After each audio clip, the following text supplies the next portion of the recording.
to share my opinion what Dricus du Plessis should do now. And this is a very normal position that he finds himself in, but allow me to set the table for you before we attack this, all right? To set the table for you, you have the world champion, ranked number 5 in the world, pound for pound. And he goes out there and he stubs his toe against a young, undefeated, now champion in Khamzat Chimaev. And the first thing that everybody's looking to do is to bring attention and who should be next for Khamzat. So because that is the leading topic, it automatically pushes you as an afterthought. But again, this is very normal. This is just the way the game is played. Had Dricus won, we'd have all these contenderships and guys calling him out, and Chimaev would be less important. This is just the way that this game is played. But Dricus is in a unique spot to a degree in that he's the former champion, number 5 ranked pound for pound guy in the world, and nobody is even mentioning him. Who's going to fight Chimaev next always turns to immediate rematch. And you must disqualify the idea of an immediate rematch, and then you can move on to your top contenders matches. That was never suggested here on any level. And you can talk about you didn't like the fight, or you can talk about that it was an overwhelming fight or it was very convincing. You can, but you're still talking about one move. One technique of a double leg takedown, and all of a sudden Dricus isn't even in talks. Now, very seldomly in life is doing nothing the right answer. But sometimes you got to take your oars out of the water. And right now at 185 pounds, regardless of the outcome of Dricus and Chimaev, regardless of that, we already had Kyle Brawl and Imanov booked. We then get the good fortune of getting RDR with Fluffy Hernandez. But it's not just Dricus that has been pushed aside. There hasn't been 5 years where Sean Strickland wasn't in title talks. There hasn't been 5 years where Israel Adesanya wasn't always the right answer to fill in for anybody at 185, including for a world title fight. There hasn't been a time in 5 years when Paulo Costa has gone out, had a fight, gotten his hand raised, and people not saying that's the one that he needed, put him in for a world title. Like, it's just kind of a unique time.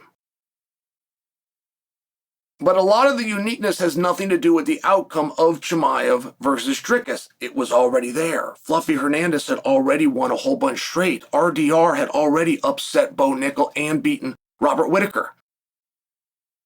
Chimaev and Imanov were already signed.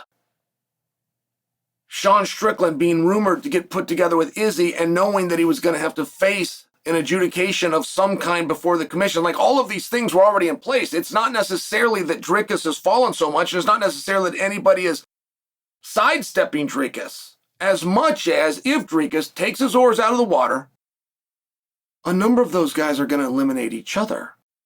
It's not always great news to have the next big fight. RDR and Hernandez are going to go out there and fight. The winner is not guaranteed to move on to a title, but the loser is guaranteed to not be in discussion for a title for a meaningful period of time. The same thing with Imanov and Kyle Brown.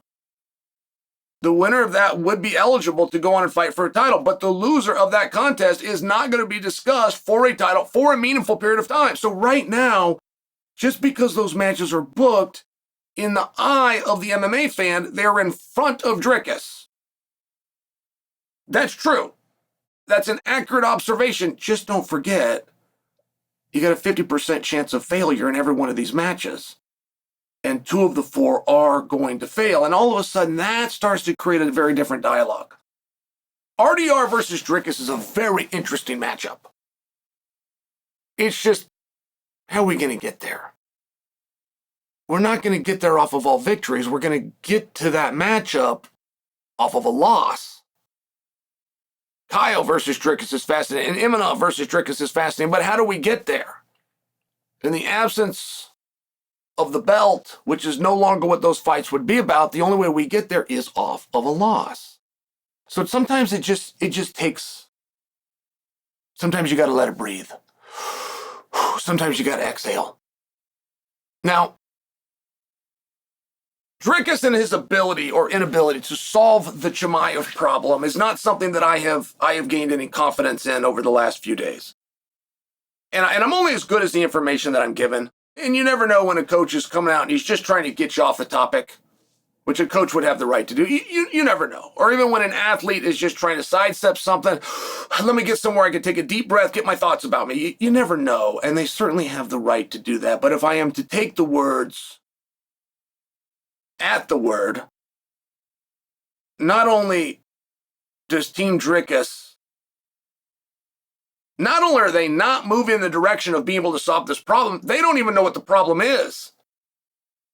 And I will tell you, that part brings me a little bit of concern.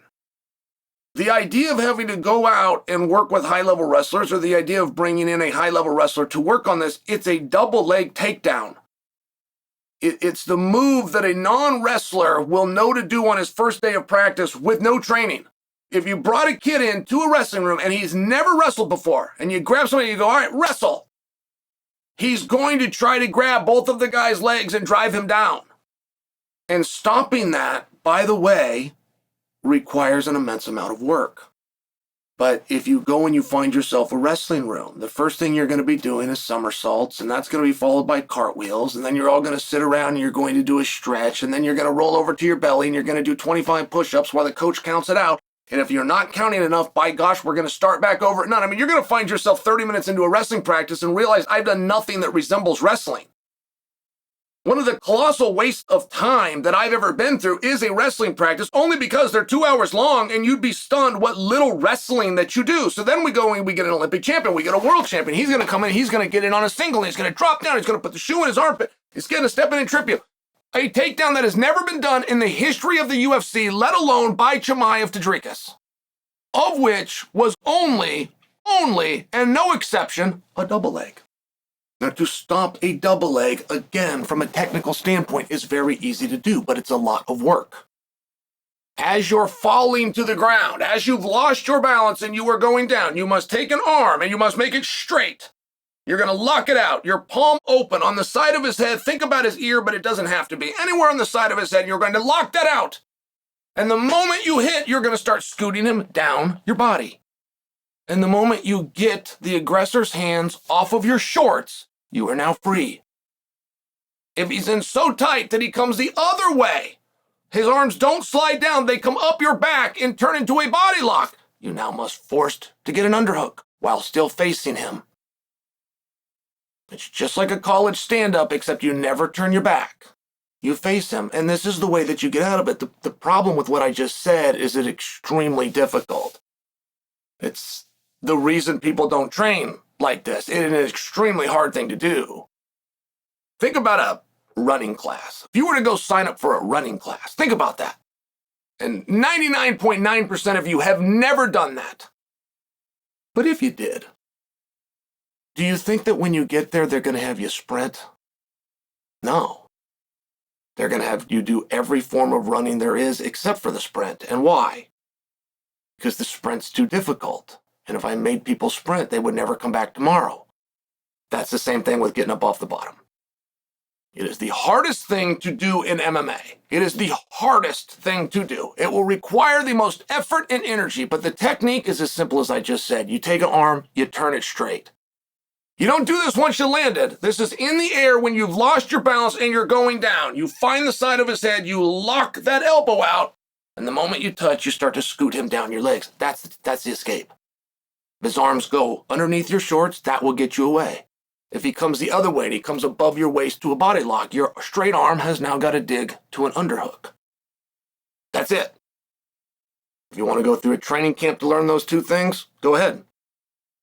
But you either understand the simplicity and you believe that you can do it, or you get lost in people convincing you that this is complex. And you don't need a world or an Olympic champion to learn those positions. My son is 10. He can do them both.